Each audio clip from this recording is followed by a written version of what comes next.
Hello everyone. आज के इस लेक्चर में आप सभी का स्वागत है।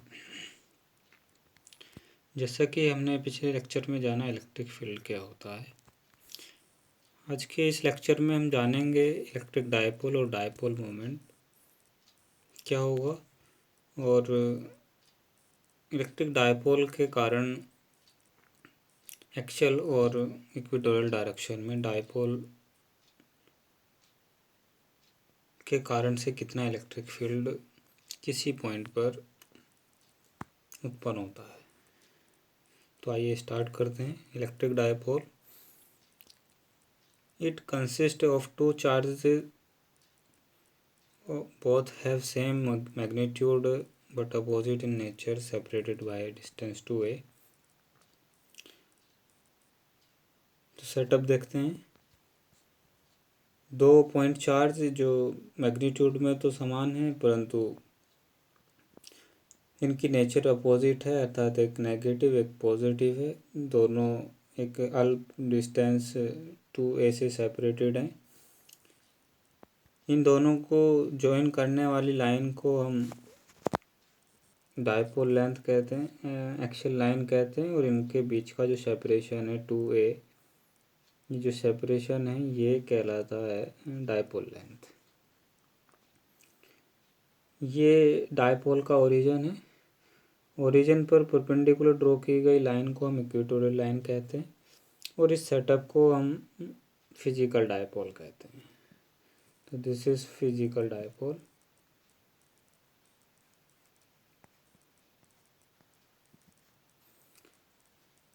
तो अगर हम नेचर में डायपोल के एग्जांपल की बात करें तो HCl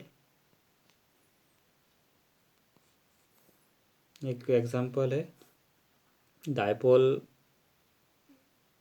इलेक्ट्रिक डायपोल का, जिसमें H पॉजिटिव चार्ज होता है H पर और Cl पर नेगेटिव चार्ज होता है और इनके बीच एक सेपरेशन होता है। तो ये सेटअप कहलाता है हमारे पास हाइड्रोजन आयन और क्लोरीन आयन का इलेक्ट्रिक डायपोल। आगे बढ़ते हैं। इलेक्ट्रिक डायपोल मोमेंट क्या होता है? तो it is measurement of strength of electric dipole, that is it is a characteristic property of A dipole. It's calculate about A point. तो नोटिस करें, it's calculate about A point. तो एक point के about ही हम इसको calculate करेंगे and denoted by vector p। तो p vector से इसको डिनोट किया जाता है। If we have n point charges collection, तो तब इसको कैलकुलेट करने का फॉर्मूला क्या होगा, आइए देखें। p वेक्टर इक्वल होगा summation i is equal to 1 to n charge with sign into vector distance of charge from point. तो इसको समझने के लिए हम एक एग्जांपल देखते हैं। तो आइए एग्जांपल देखें।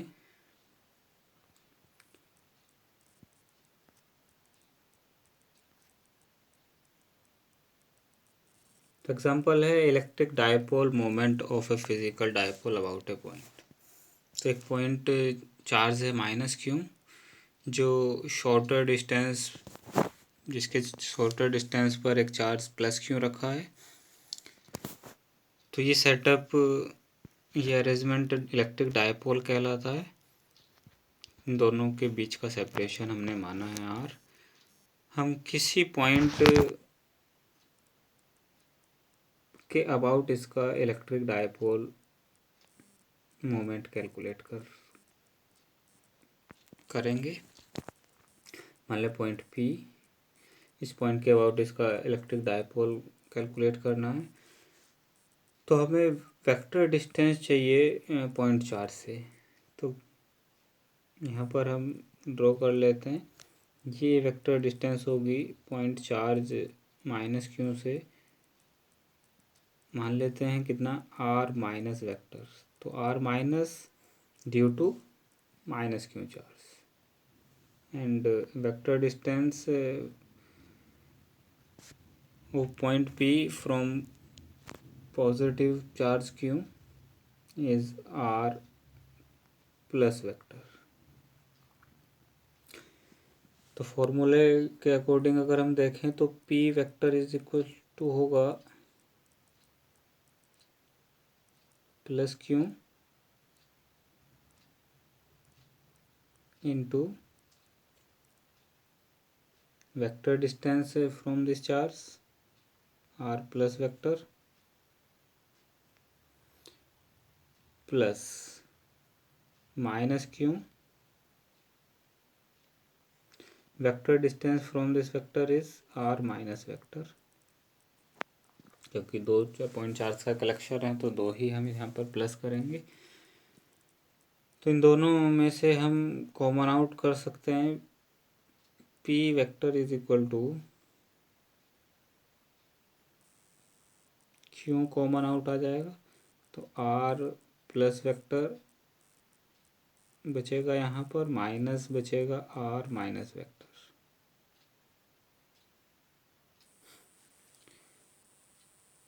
तो इसको समझते हैं ये कितना होगा। तो इसको समझने के लिए हम इस वेक्टर की direction minus Q two plus Q ले लेते हैं।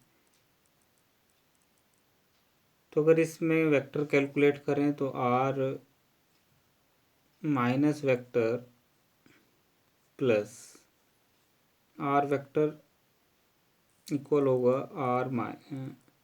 R प्लस वेक्टर के।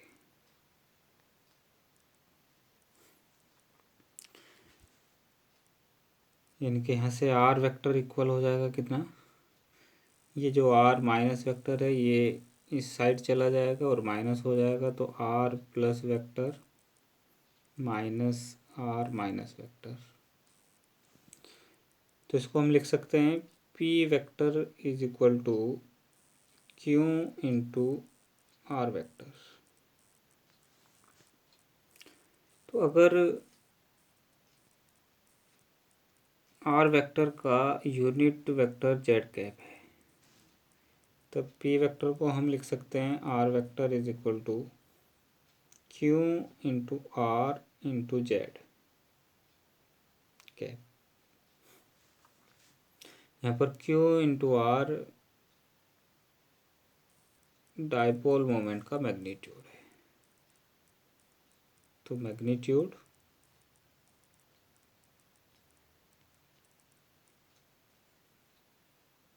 Of dipole moment.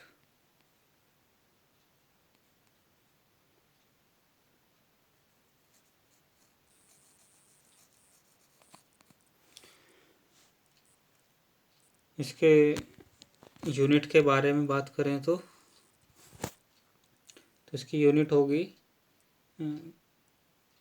P vector is equal to होता है Q इंटू आर। तो Q यहाँ पर चार्ज है, चार्ज की यूनिट होती है कूलाम, R डिस्टेंस है तो डिस्टेंस की यूनिट होती है मीटर। तो SI यूनिट होगी कूलाम मीटर, जबकि नॉन SI यूनिट, तो नॉन SI यूनिट होती है इसकी day bye.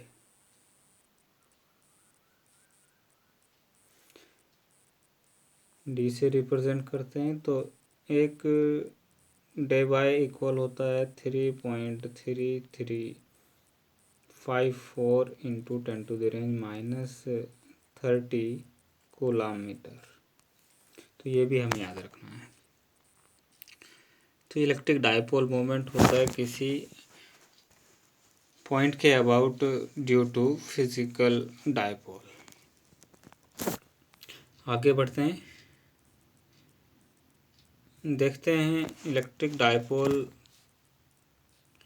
Due to electric field due to electric dipole on axial line at a point. तो इसके लिए सेटअप हमारे पास है, एक डाइपोल है जिसका dipole moment minus Q two plus Q direction की ओर होगा और हमेशा minus Q two plus Q की तरफ ही डाइपोल मोमेंट की डायरेक्शन होगी। इसके कारण से किसी पॉइंट सी पर हम इलेक्ट्रिक फील्ड कैलकुलेट करना चाहते हैं। तो देखें प्लस क्यू चार्ज के कारण इलेक्ट्रिक फील्ड की डायरेक्शन आउटवर्ड डायरेक्शन में होगी और माइनस क्यू चार्ज के कारण इलेक्ट्रिक फील्ड की डायरेक्शन माइनस अंदर की तरफ होगी, अर्थात चार्ज की ओर ही होगी। तो पॉइंट सी पर हम इलेक्ट्रिक फील्ड को कैलकुलेट करने के लिए प्रिंसिपल ऑफ सुपरपोजिशन लगा सकते हैं। इलेक्ट्रिक फील्ड पॉइंट सी पर अगर हम कैलकुलेट करते हैं due to plus Q charge, तब इसका सेपरेशन होगा प्लस क्यू चार्ज से पॉइंट सी का, वो होगा R minus A. R distance point O से कैलकुलेट करनी है जो डायपोल का मिड पॉइंट है। तो हमेशा डायपोल के मिड पॉइंट से ही हम कैलकुलेट करेंगे इलेक्ट्रिक फील्ड को किसी पॉइंट पर। ठीक वैसे ही माइनस क्यू से जो डिस्टेंस होगी वो आर प्लस ए होगी। चूँकि डायपोल के बीच की लेंथ हमने 2a मानी है, तो पॉइंट ओ मिड पॉइंट है, तो ए से ओ के बीच की डिस्टेंस ए होगी और ओ से बी के बीच की डिस्टेंस भी ए होगी। तो क्यू से सी की डिस्टेंस निकालने के लिए हम आर में से ए माइनस करेंगे और ए से सी की डिस्टेंस निकालने के लिए आर में ए प्लस करेंगे। तो आइए देखें, पॉइंट सी पर ई इक्वल होगा E1 plus E2, E1 due to plus Q charge and E2 due to minus Q charge. E1 की वैल्यू हम इलेक्ट्रिक फील्ड के फॉर्मूले से फाइंड कर सकते हैं, 1/4πε0 Q over R plus square minus 1/4πε0 Q over R minus square. तो यहाँ पर minus sign minus Q charge के कारण से आया है। आगे देखें तो इज इक्वल टू, यहाँ से हम कॉमन आउट कर लेंगे क्यू ओवर 4πε0, तो हमारे पास बचेगा 1/r plus square minus 1/r minus square. आगे बढ़ते हैं, आर प्लस अभी हमने देखा था आर माइनस ए के इक्वल था और आर माइनस आर प्लस ए के इक्वल था। तो आर माइनस रिप्लेस होगा आर प्लस के स्थान पर और आर माइनस के स्थान पर हम रिप्लेस कर देंगे आर प्लस ए को। तो इक्वेशन हमारी हो जाएगी 1/r minus A square minus 1/r plus A square. आगे बढ़ते हैं, इन दोनों का हम एलसीएम ले लेते हैं और एलसीएम लेने पर हमें जो टर्म्स मिलेगी वो होगी R square plus A square. तो इसका एलसीएम लेने पर हमें क्या मिला, R square R plus A का होल स्क्वायर खोलेंगे, R square plus A square plus 2r minus R square minus A square plus 2r, क्योंकि आर माइनस ए का होल स्क्वायर होता है R square plus A square minus 2r। Minus sign already है तो multiply करने पर हमारे साइन चेंज हो जाएंगे। अब यहाँ पे हम देखें आर स्क्वायर से आर स्क्वायर कट जाएगा, चूँकि दोनों प्लस और माइनस है, ए स्क्वायर से ए स्क्वायर कैंसिल आउट हो जाएगा। तो कितना बचेगा 2r प्लस 2r यानी कि 4r। तो ये हमारे पास बचता है। आगे बढ़ते हैं, तो इसको हम लिख लेते हैं 2 × 2r और नीचे हो जाएगा आर माइनस ए और आर प्लस ए का होल स्क्वायर लिखा जा सकता है, तो R square minus A square का होल स्क्वायर। आगे बढ़ें तो हम देखेंगे क्यू इंटू 2 × 2r को लिख सकते हैं 2a × 2r अपॉन 4πε0 इंटू, चूँकि आर स्क्वायर ए स्क्वायर के कंपैरिजन बड़ा है तो हम ए स्क्वायर को यहाँ से लीव कर सकते हैं, तो हो जाएगा कितना R⁴। यानी कि E इक्वल टू होगा Q into 2A। Dipole moment के बराबर होता है, तो Q इंटू 2A। तो इसको हम लिख सकते हैं कितना, P, तो 1/4πε0। एक R से एक R कैंसिल आउट हो जाएगा, तो यहाँ पर हमारी क्यूब बचेगी R3। तो इसको हम लिख सकते हैं कितना, एक 2 हमारे पास बच रहा है, तो 2P/R3। तो ये इलेक्ट्रिक डायपोल के कारण से एक्सियल डायरेक्शन में इलेक्ट्रिक फील्ड होता है। अब यहाँ से हम एक चीज़ और देखते हैं, ये जो हमारे पास टर्म आई है, इस टर्म को हम इस प्रकार से भी लिख सकते हैं। अगर हमें इसको वेक्टर फॉर्म में लिखना है, तो E vector is equal to 4QA/4πε0 into 4πε0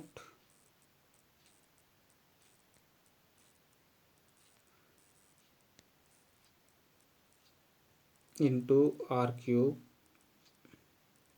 into P cap, जहाँ पर P कैप डायपोल का यूनिट वेक्टर है। तो डायपोल की डायरेक्शन जिस तरफ है, उसी तरफ हमें इलेक्ट्रिक फील्ड भी यहाँ पर प्राप्त हो रहा है। तो इसको हम electric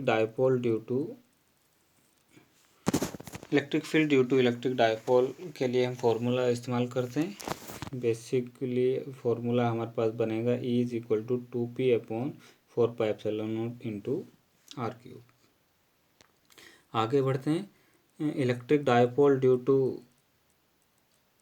field due to electric dipole on equatorial axis. तो इसका सेटअप देखें, तो यहाँ पर हमारे पास एक इलेक्ट्रिक डायपोल है, वैसा ही है 2A डिस्टेंस के बीच की, इसका mid point O। Equatorial line mid point पर खींचे गए परपेंडिकुलर को हम इक्वेटोरियल लाइन कहते हैं। तो इक्वेटोरियल प्लेन में एक पॉइंट हमने माना है C। इस C पर due to positive charge electric field की डायरेक्शन इस तरफ होगी, और -Q चार्ज के कारण इस तरफ होगी। तो इनका नेट इलेक्ट्रिक फील्ड ये होगा, क्योंकि हमें डायपोल की डायरेक्शन में ही इलेक्ट्रिक फील्ड कैलकुलेट करना है कितना आएगा। तो अगर हम यहाँ पर इसको कंपोनेंट्स में डिवाइड करें, अगर ये एंगल हमारा अल्फ़ा है, तब ये हो जाएगा E plus sine alpha perpendicular component, और हॉरिजेंटल कंपोनेंट हो जाएगा E प्लस कोस अल्फ़ा। यहाँ हम E माइनस के लिए भी बात कर सकते हैं। E माइनस के लिए होगा E माइनस साइन अल्फ़ा, यहाँ पर इसको हम अल्फ़ा पढ़ेंगे, और E माइनस कोस अल्फ़ा। तो नेट इलेक्ट्रिक फील्ड हो जाएगा E प्लस कोस अल्फ़ा इन plus E minus cos alpha. तो देखें, E is equal to E1 cos alpha plus E2 cos alpha. E1 E plus से replace कर देंगे, तो हम पढ़ेंगे E1 को E प्लस को E1 और E माइनस को E2। तो E1 cos alpha plus E2 cos alpha total net electric field होगा। आगे बढ़ें, E1 यहाँ से हम कैलकुलेट करेंगे 1/4πε0 Q/R plus square R plus vector distance है C2B प्लस Q चार्ज के कारण से, plus 1/4πε0 Q/R minus square into cos alpha. आगे बढ़ें, तो कॉमन आउट आ जाएगा Q/4πε0 cos alpha, 1/r+² plus 1/r-²। अब यहाँ पर हम कैलकुलेट करते हैं r प्लस की वैल्यू कितनी होगी। अब ये देखें कि ट्राइंगल बना है, इक्वेटोरियल ट्राइंगल, जिसमें दो साइड इक्वल होंगी CB और AC। तो CB की वैल्यू है r+ और CA की वैल्यू है r-,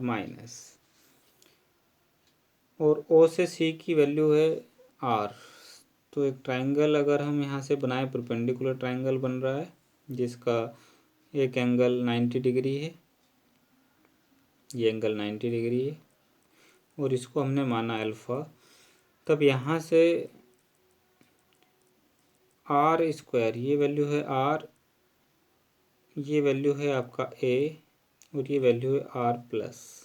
तो r+² बराबर होगा r² plus a²। Similarly r-² बराबर होगा r² प्लस a²। ओके। और यहाँ से अगर हम बात करें कोस अल्फ़ा की, तो कोस अल्फ़ा इक्वल होगा a/r+। और r+ की वैल्यू कितनी होगी? r+ की वैल्यू होगी r² प्लस a² का स्क्वायर रूट, और स्क्वायर रूट को हम लिख सकते हैं 1/2। तो देखें हमने रिप्लेस किया r+ को r² plus a² plus 1/r² plus a²। r- भी हमारा उतना ही है कोस अल्फ़ा। कोस अल्फ़ा की वैल्यू हम पुट कर सकते हैं, उससे पहले इन दोनों को अगर हम प्लस करेंगे तो 2/r² प्लस a² हो जाएगा। तो आगे हम देखते हैं, तो E वेक्टर बराबर हो जाएगा Q/4πε0 into 2/r² plus a² into cos alpha की वैल्यू होगी a/r² प्लस a² की पावर 1/2।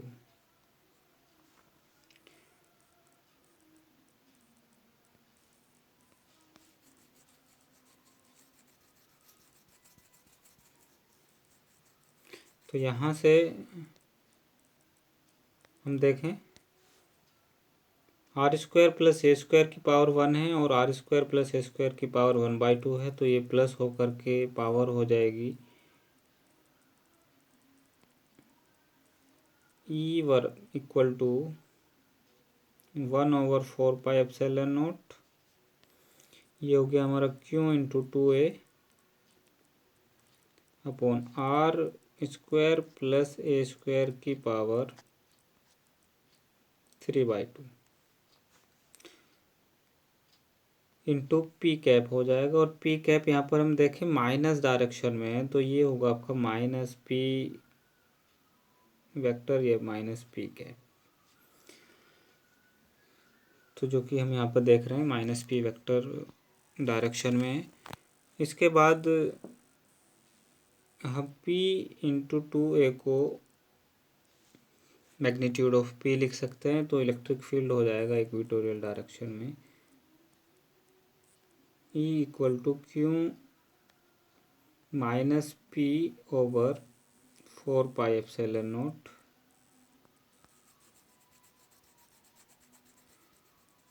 तो ये होगा E vector is equal to -p/4πε0 into r³।